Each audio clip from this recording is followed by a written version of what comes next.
For today's lesson, we will be discussing about special limits. So, in our previous video, we discussed about how to evaluate the limits of transcendental functions.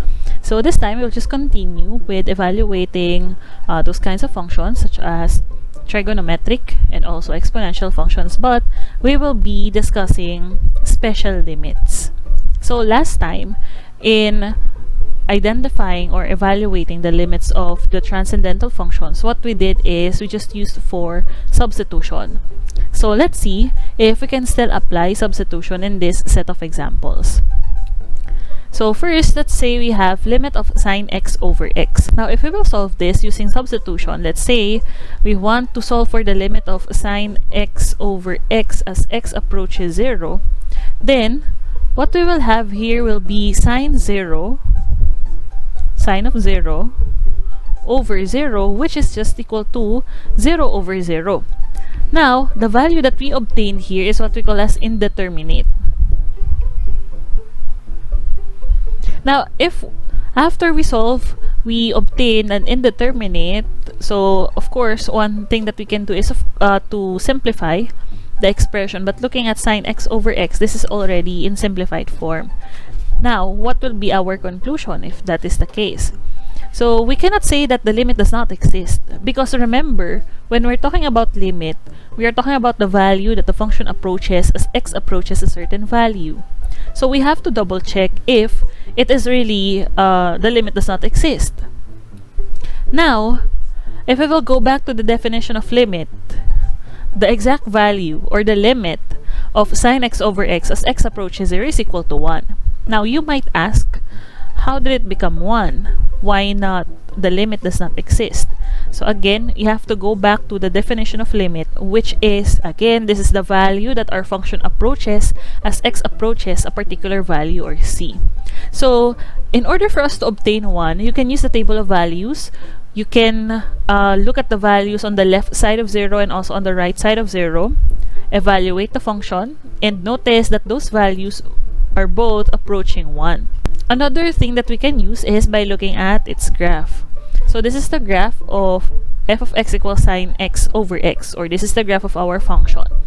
Notice that on this part right here, it has a hollow circle, or it is a hollow circle. This is where x is equal to 0.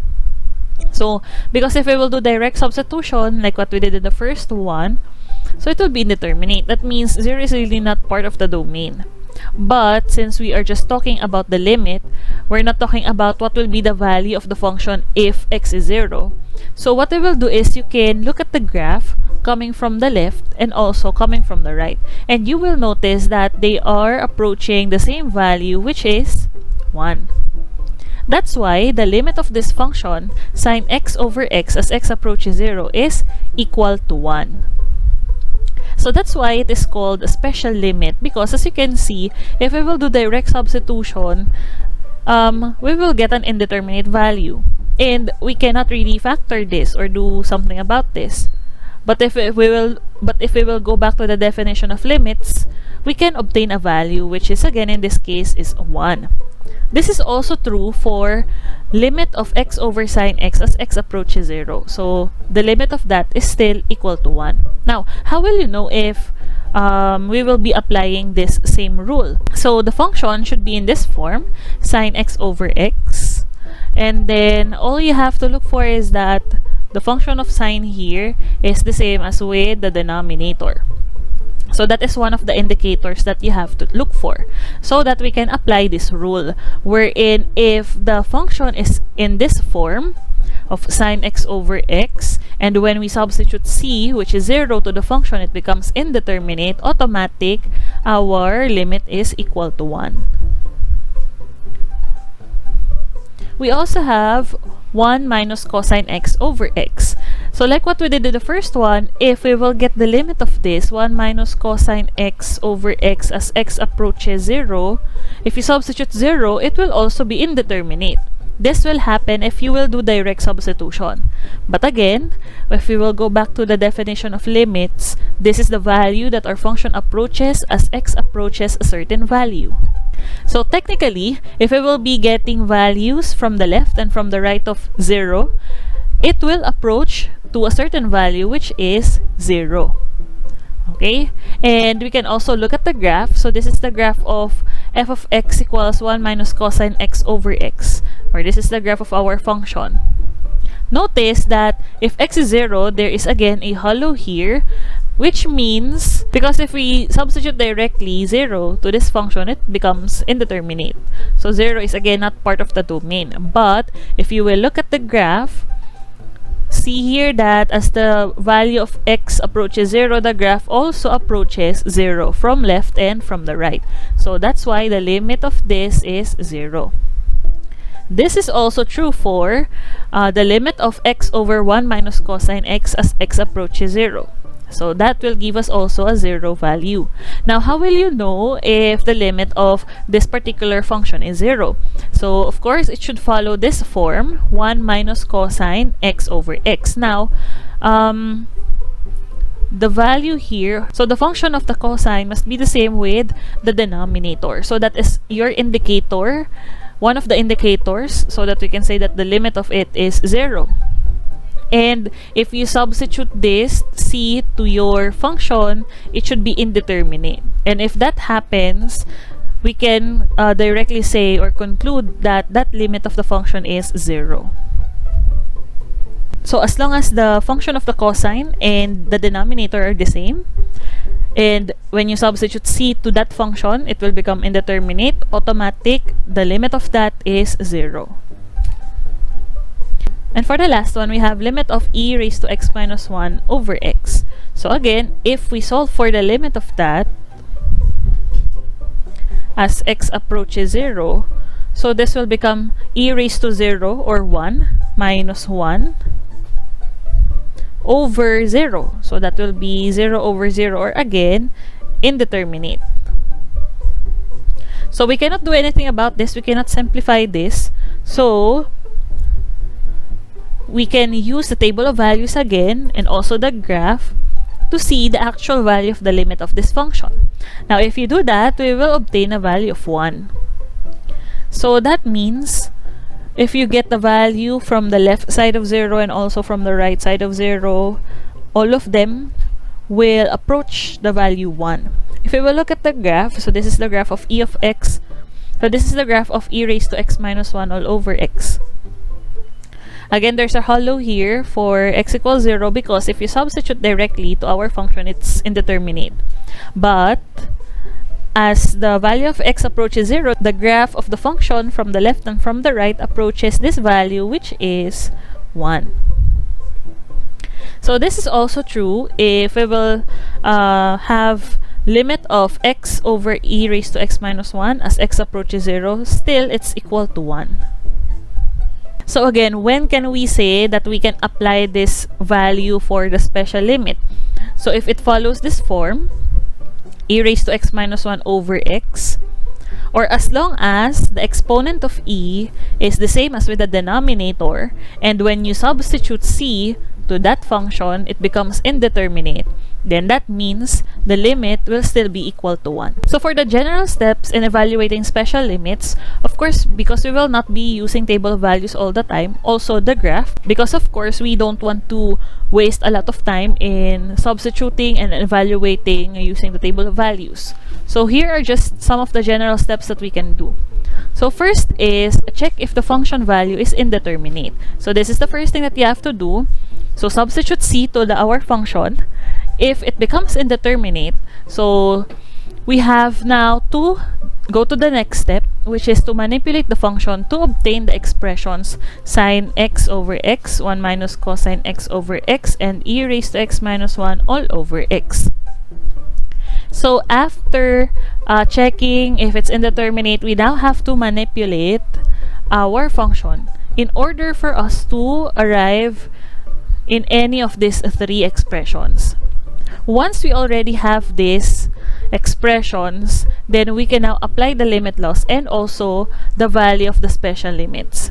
Again, as long as the sign or the function of sine is the same as with the denominator, the function of the cosine is the same as with the denominator, the exponent of e is the same as with the denominator, and when you evaluate them with the value of c, it becomes indeterminate, then you can apply the value of the special limits. Now, what are the ways to manipulate the given function? So, here are just some of the ways that we can do. First is we can manipulate by multiplying the numerator and denominator by similar expressions. So, of course, if we want to arrive at a particular format, so we have to manipulate it. So we have to manipulate it, and one way is by multiplying the numerator and denominator by similar expression. Remember, the number that you will multiply on the numerator must also be the same with the one that you will multiply in the denominator, so that we can just retain the value of the function itself. Because multiplying the functions by same numerator and denominator, it's just like you're multiplying by 1. Another one is factoring either the numerator, denominator, or both. So another step is we can factor if the terms are factorable. So either the numerator, denominator, or both. And then after we factor, we simplify it even more. And last, we can do splitting of the fraction as the sum, difference, or product of two or more fractions. So later you will see if you think we can write them separately into two or more different fractions, then we can also do it. So these are just some of the ways on how we can manipulate our function. So let's start with this example. Let's say we have to identify the limit of sine 4x all over 3x. So first step that we have to do is to check if this will be indeterminate if we substitute 0. So that will be sine 4 times 0 over 3 times 0. This will give us sine of 0 over 0, or again, this one is indeterminate. Now, after checking, since we identified that it is indeterminate, we now have to manipulate our function. And notice, we have sine 4x over 3x. So let's just write here first, sine 4x over 3x. Okay. Now, you have to go back to the forms, the three forms that I showed you a while ago. The one with sine, the one with cosine, and then the one with the e, or the natural number. So you have to think, which among the three do you think is possible for us to obtain in this given function? So since we already have sine here, that means we have to arrive at sine x over sine x later on. But again, it's not always x here and x, as long as they are the same. So everything will still be applied. So we have to make now 4x and 3x here the same. Now, how are we going to make them the same number? So let's go back to the techniques. So we can multiply, we can factor, or we can split. So we cannot split this into fractions because sine 4x is just one term. We cannot factor because it's already in simplified form. So what's left for us is multiplying. So we have to multiply now. Now, in multiplying, you have to think what number should we multiply so that when we multiply it, we can arrive with our goal. So our goal is to make them the same number. Now, just a tip, if you want to make them the same number, for you to easily identify what number will you multiply here, so you focus with the numerator. So what we have there is 4x. So let's write here sine of 4x. Now, since 4x is part of sine, because it's sine 4x, that means it's a bit difficult if we will try to make it into 3x. So what we will do is we will focus with the denominator, and our goal is to make it into 4x.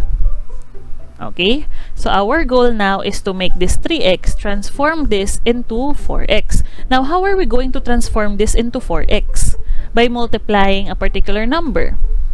Since this is our goal, what you can do is you can just get the numerator, and then that's the number that you will multiply here. Okay, so we can have here 4 over 4.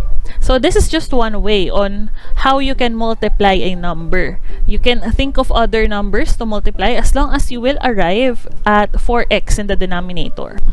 So again, what we did is we just get the numerator, whatever the coefficient of x here, that is the one that we will multiply in both numerator and denominator.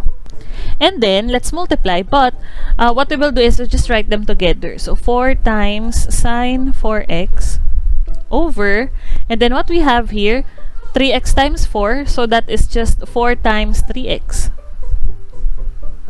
Now, again, our goal is to make our denominator equal to 4x. But since we already have here 4 times 3x, since this is multiplication, so that means we can interchange the values or the numbers, and we will still have, or we will still arrive at the particular value, which is if we multiply this, we'll still get 12x. So what we will do is we have 4 times sine 4x. And then to have 4x, what we will do is we will just change 3 and 4. So we will put out 3 here, and then we will move 4 inside the parentheses. So we have here 4x. Okay? So by just changing the grouping symbol or by interchanging the values, we're able to obtain 4x. So if you multiply this 3 times 4x, still it's equal to 12x. So nothing changes. Okay? So now we have sine 4x over 4x. So we're able to arrive at our goal, which is this one. So what are we going to do with 4/3? So we just have to write them in a separate fraction. So that will be 4 over 3 times, and then sine 4x over 4x. Now after that, once we already achieve our goal, so we will now identify the limit. So let's write here limit of, and then let's just close it in a grouping symbol like this, times sine 4x over 4x as x approaches 0. Now, what we will do is we now have to evaluate the limit of this. So you have here limit of 4 over 3.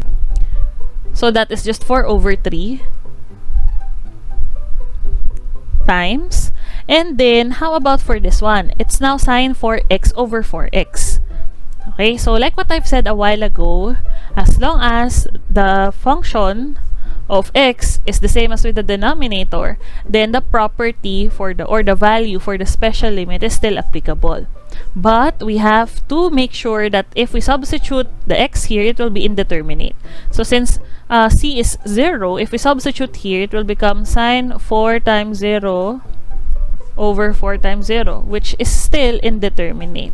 Since it's indeterminate and at the same time, function of the sign here and the denominator are the same, they are both 4x, therefore, we can still say that the limit of this function is equal to 1.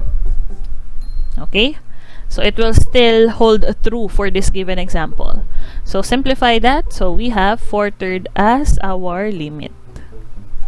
So we have here limit of sine x plus 1 over x squared minus 1 as x approaches negative 1.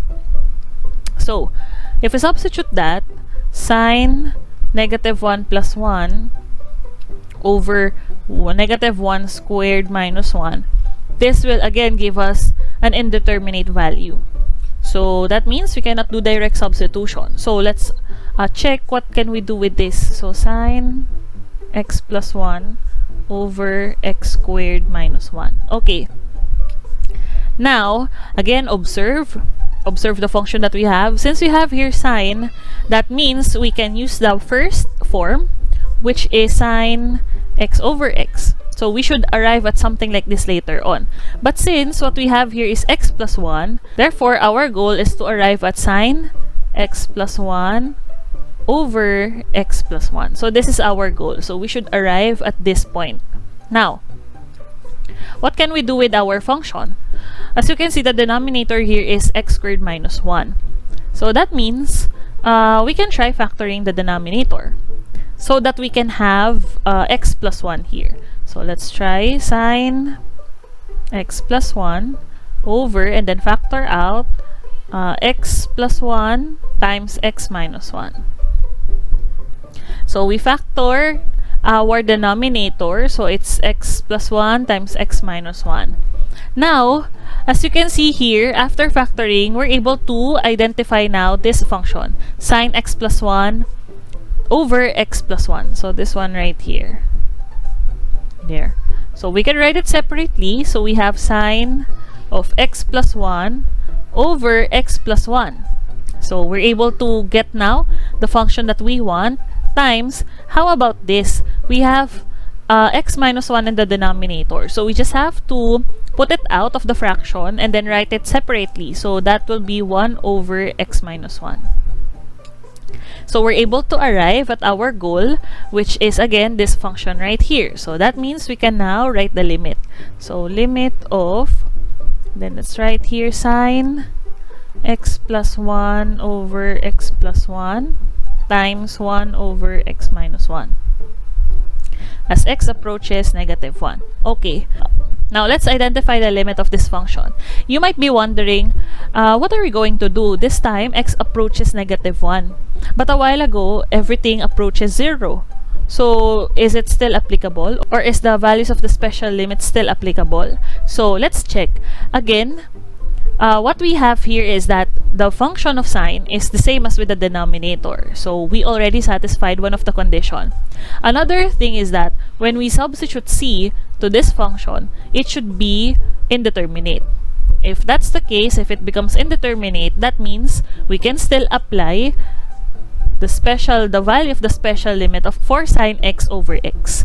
So let's check. So sine negative 1 plus 1 over negative 1 plus 1. So this will be sine of 0 over 0 or still indeterminate. If it happens that this is indeterminate, therefore, we can again apply the special or the value of the special limit for sine x over x, which is equal to 1. And then for the other limit, so we just have to substitute. So 1 over negative 1 minus 1. So we have here 1 times 1 over negative 2, or our final answer is negative 1/2. So this is now the limit of our function. Another example, let's say we have limit of x minus 1 plus cosine 2x all over 6x as x approaches 0. So if you substitute 0 here, it will become indeterminate. So you have 0 minus 1 plus cosine of 2 times 0 over 6 times 0. That will still give us an indeterminate value. Now, how are we going to manipulate this so that we can identify the limit of this function? So, for our techniques or the ways on how to manipulate, you can multiply. I don't think it is advisable to multiply it right away. So let's scrap the concept of multiplying. Factor, we cannot factor here. So the last thing that is left for us is splitting into different set of fractions. So how are we going to split this into fractions? So you have to look first, what form are we aiming here? Is it the one with sine, the cosine, or e? So since what we have here is a cosine, that means we are aiming to have 1 minus cosine of x over x, or something in this form. So when you divide this, or when you split this into set of fractions, so you have to consider that you should get something like this. Okay, so let's try it with this one. We can take this x and 6x and we can write them as one fraction. So let's write here equals x over 6x and then plus, and then the remaining terms, let's write it in one fraction also. So this one, negative 1 plus cosine 2x all over 6x. They just share the same denominator here. So let's write negative 1 plus cosine 2x over 6x. Now let's just fix this. Since in the original form it's minus and then this one is plus, what we can do is we can factor out the negative 1 and then write this as x over 6x plus negative then 1 minus cosine 2x all over 6x. And then let's just change this. Since this one is positive negative, so it will become negative here, minus, then we have 1 minus cosine 2x over 6x. Now after fixing the signs, So we now have this something like this. So what we will do is we have to make them similar. The 2 here, the 2x, and also 6x, we have to make them the same. Now, how are we going to do it? So we can multiply by a number. So remember the technique that we used a while ago in the first example. If you want to make the numerator denominator the same, just look at the numerator. So in this time, it's a function of cosine. You look at the numerator and then take that number and then multiply it both to numerator and denominator. So let's do the same thing here. So this will become, by the way, this will be cancelled. So that will be 1 over 6 minus, and then let's multiply. So you have 2 times 1 minus cosine 2x over, and then we have here 2 times 6x. And same as what we did in the first example, all we have to do here is to change 2 and 6. So this will become 1 6 minus, and then 2 times 1 minus cosine 2x all over. Let's interchange the 2. So we have here 6 times 2x. So there, we now have this form, 1 minus cosine 2x over 2x. Okay, so we're able to get something like this. Now, we have to factor out 2 6 or 2 over 6. So that will be 1 6 minus, and then let's try to put some brackets here, 2 over 6 times, then 1 minus cosine 2x all over 2x. Okay, now that we already have this function right here following this form, we can now proceed with evaluating the limits. So limit of, then we have 1 over 6 minus 2 over 6 times 1 minus cosine of 2x all over 2x as x approaches 0. Okay, so 1 over 6 is just 1 over 6 minus, and then we have the 2 over 6 here. Now, how about this? So this is 1 minus cosine 2x all over 2x. So they have the same, so numerator and denominator. If you substitute 0 to it, it's indeterminate. So that means we can still apply the same value for the special limit of the cosine. So that is 0. So this one is 0. And then you simplify this. So what we will get here is 2 over 6 times 0, 0, or 1 over 6. So that will be our answer, or that is now the limit of our function. Okay, another example. Limit of 2 sine 2x plus cosine 3x minus 1 all over 6x. So in this case, as you can see, we have here two forms that can be obtained later on. We have sine, we have cosine. So we should have sine x over x later in the form of sine x over x, and also 1 minus cosine x over x. So this is our goal. We should have this later on. So what we will do here is, since there are two functions here, we can separate them into two different fractions. So let's just write here 2 sine 2x plus cosine 3x minus 1 all over 6x. So what we will do is we will separate the sine with the cosine, and then they just have the same denominator because this one is addition. So you have 2 sine 2x over 6x plus, and then we have here cosine 3x minus 1 all over 6x also. Now we should rearrange this so that it follows this form, 1 minus cosine x. So what we will do is 2 sine 2x over 6x plus, and then we have negative 1 plus cosine 3x all over 6x. And like what we did a while ago, we factor out the negative 1. So let me just write it like this. So in shortcut, so in short, this will be negative, and then 1 minus cosine 3x. So this is just the same as what we did in the previous example, so you can refer to that. Now, we have here these two functions. What we will do is, we have to just change them into similar numbers. So here for sine, So the denominator here must be 2x also. For the cosine, the denominator must be 3x. So what we will do is we will multiply them with two different values. So we have 2 sine 2x over sine x. We will multiply this by 2 over 2. Now, why 2? Like what I've said in the previous example, you have to use, or you can use, the coefficient in the numerator and then use it to multiply the numerator and the denominator. So there. So what we will do is like that, and then we will also multiply the other side. So this one is 1 minus cosine 3x over 6x. And then let's multiply it with, again, we're getting the numerator or the coefficient of the numerator, so that's 3 over 3. And then let's simplify this. So we have 2 times 2, you can multiply if you want. So 2 times 2 is 4, and then sine 2x all over, then let's write here 2 times 6x minus, and then this one is 3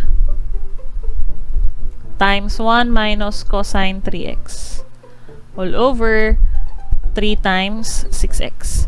And then like what we did in the previous example, let's interchange the values so that we can have the similar denominators. So we have here 4 and then sine 2x over, and then this will become 6 times 2x minus, then this one is 3, 1 minus cosine 3x over 6 times 3x. So we now have something like this. So what we will do next is we can remove the 4 6 and the 3 6 here. So by writing it in separate fraction. So we can also simplify. 4 over 6 is 2/3. So 2/3 times, and then let's write sine 2x over 2x. Minus. We can also simplify this. So 3 over 6 is 1/2 times 1 minus cosine 3x over 3x. So after that, we can now identify the limit. So let's write here limit of, and then we have the 2/3 times sine 2x over 2x, and then we have there minus 1/2 times 1 minus cosine 3x over 3x as x approaches 0. Now if we substitute 0 here, so it will be indeterminate also in this one. So that means we can still apply the values for the special limits. So let's now identify the limit of this. So 2/3, so we just have 2/3 here, times, and then for sine, the limit of that will be 1, minus, and then we have 1/2.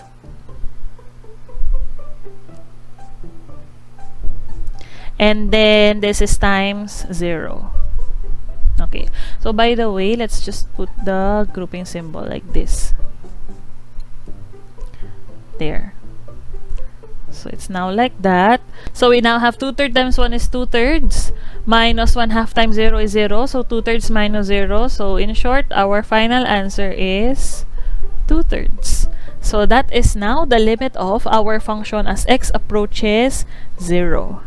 And for our next example, let's say we have limit of e raised to 5x minus 1 all over e raised to 2x minus 1. Again, if we substitute 0 to this, so that will be e raised to 5 times 0 minus 1, or e raised to 0 minus 1, which is just equal to 0, same as with the denominator. So we will have an indeterminate value. Now, what we need to do is to, of course, manipulate this. So let's just write here first the functions that we have. Notice here that we have two different functions. So we have e raised to 5x. We also have e raised to 2x. So this means we will be having two sets of functions. And as you can see, one is in the numerator, the other one is in the denominator. So that means we will have e raised to x minus 1 over x, and then the other one is x over e raised to x minus 1. So our goal here now is to separate these two so that we can come up with these forms. So if we will write here, let's write here the goal, or our goal. So we have here e raised to 5x minus 1. So that is the first function, or first expression. And for us to use the special limit, or value of the special limit, the denominator must be the same with the exponent. So we need to have 5x as the denominator of e raised to 5x minus 1. For the second expression, so we have in the denominator e raised to 2x minus 1. To use the limit, the special limit, the numerator here must be the same as with the exponent of e. So that is 2x. So our goal in manipulating this function is for us to arrive at these two functions here so that we can apply the values of the special limits. Now, in order to do that, we have to multiply our function to certain terms or values. So what are the values that we have to multiply here? Since we need 5x in the denominator, so we have to multiply this whole function, both the numerator and denominator, by 5x and by 2x as well, because we need it for our second function. So that means we have to multiply this by 5x over 5x and also 2x over 2x. Now, why? Again, we have to multiply both by 5x over 5x and 2x over 2x is because we need these terms in the numerator and denominator of our function so that we can apply the limit laws. So, or the values of the special limit. So what we will do here now next is, now since we were multiplying this, that means we can again interchange the positions. Since we are just multiplying, the terms are commutative, they will still arrive at the same value. So, to obtain this first function right here, the denominator of this must be 5x. So what I will do is I will just interchange the two. So we will have e raised to 5x minus 1 over, and then change it to 5x, then times. Now, the denominator of 5x here becomes e raised to 2x minus 1. And then we still have 2x over 2x here. Okay? So again, what we did is we just interchange the denominator of the first fraction to the denominator of the second fraction so that we can obtain this first goal. For us to obtain this first goal, which is this fraction right here. Now, in order for us to have this function, we need to change the numerator of the second fraction. So to do that, all we have to do is to interchange 2x and 5x. So what we will have here is e raised to 5x minus 1 over 5x times, and then change. So this is now 2x over e raised to 2x minus 1 times, and then we have 5x over 2x. Okay, so what we did, we interchanged the two and we're able to get this function. So since we were able to obtain our goal, we can now apply the values of the special limits. So by the way, this x here can be cancelled. So what we have here is just 5 over 2. So let's now get the limit of that. So we have here e raised to 5x minus 1 over 5x times 2x over e raised to 2x minus 1 times 5 over 2. Now to check, by the way, this one is x approaches 0. So if you substitute 0 to these two functions here, it will still be indeterminate. But since we now have same numerator and denominator, or the denominator of this is the same as with the numerator of e, the numerator of this is the same as with the denominator of e, therefore we can use the values of the special limit. So for e, or for this form, the value of the limit is 1. So another one is also 1, and then we have 5 over 2. So if we simplify that, therefore our limit now is 5 over 2. So that is the limit of our function.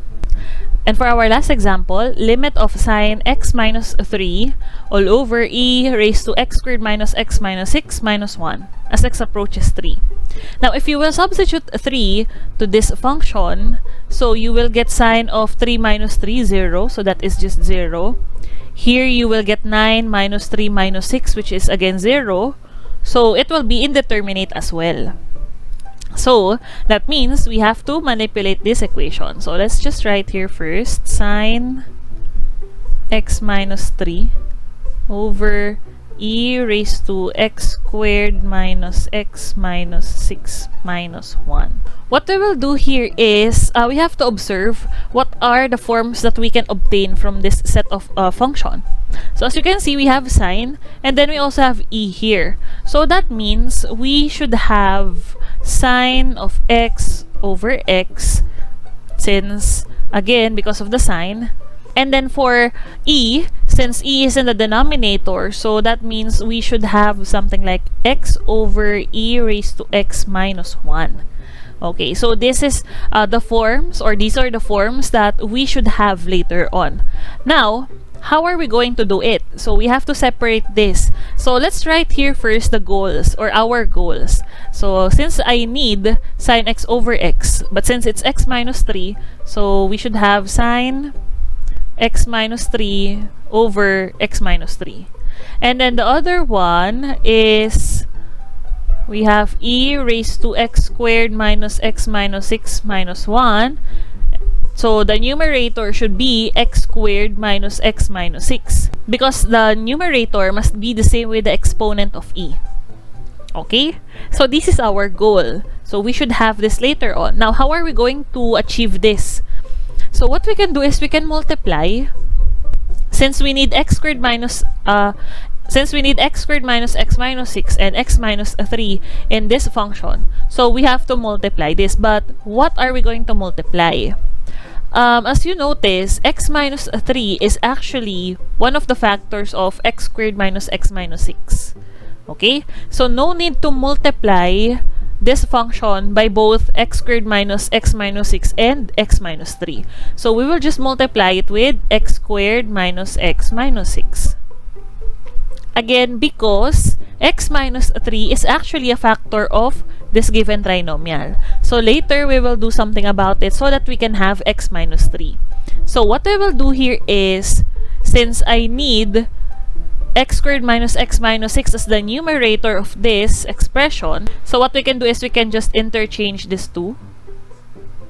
So I have sine x minus 3, sine of x minus 3 over, and then x squared minus x minus 6 times, and then I have x squared minus x minus 6 over e raised to x squared minus x minus 6 minus 1. Okay, so this second fraction that we have here, this one is already okay because we're able to get our desired function or form. So that's already okay. However, we still have to manipulate the first one because what we want is the denominator should be x minus 3. But again, x minus 3 is one of the factors of 4. So what we can do is we can factor that. So sine of x minus 3 over, factoring that, we will get x plus 2 and x minus 3. And then just copy this one, x squared minus x minus 6 over e raised to x squared minus x minus 6 minus 1. Okay. Now, since we have here now this one, all we have to do is to separate it, write it in a separate fraction, and also the x plus 2 in the denominator. So that will be 1 over x plus 2 times, and then let's write this function here, sine of x minus 3 over x minus 3 times, then x squared minus x minus 6 all over e raised to x squared minus x minus 6 minus 1. Now that we obtained our goal, we can now identify the limit of this function. So limit of, and then let's just write here 1 over x plus 2 times, and then we have the sine x minus 3 over x minus 3, and then times x squared minus x minus 6 over e raised to x squared minus x minus 6 minus 1 as x approaches 3. Now, can we use the values of the special limits? This time, x approaches 3. So, like what I've said a while ago, you can just substitute 3 to check if our functions here will become indeterminate. So, if you substitute 3 to this, so sine of 3 minus 3 is 0, over 3 minus 3, 0 as well. So that's indeterminate. So that means we can use the value for the special limit of sine. And also with this one, so it's 3 squared. So 9 minus 3 minus 6. So that is 0. And then for e raised to x squared, so that is e raised to 3 squared minus 3 minus 6 and then minus 1. Still, that will give us a 0. So after substituting, it is still indeterminate, and since the function of sine here is the same as with the denominator, the numerator is the same as the exponent of e, then we can use the values for the special limit for sine and also for e. So let's now evaluate the limits. So we have 1 over x plus 2. So that is substitute 3, so 1 over 3 plus 2. Times, and then the value for the special limit of sine is 1, and then as well as with the e, it is also 1. So we have here 1 over 5 times 1 times 1, so that's 1 over 5. So that will be our final answer. So that is how you evaluate the limit of the function. So you just have to take note, the numerator or the for sine and cosine, so the function of the sine and cosine must be same as with the denominator, and then for e or for exponential expression, the exponent must be the same as with the denominator or the numerator of our function. So that's it for today. I hope you learned something about how to evaluate limits of function using the special limits, and see you next time.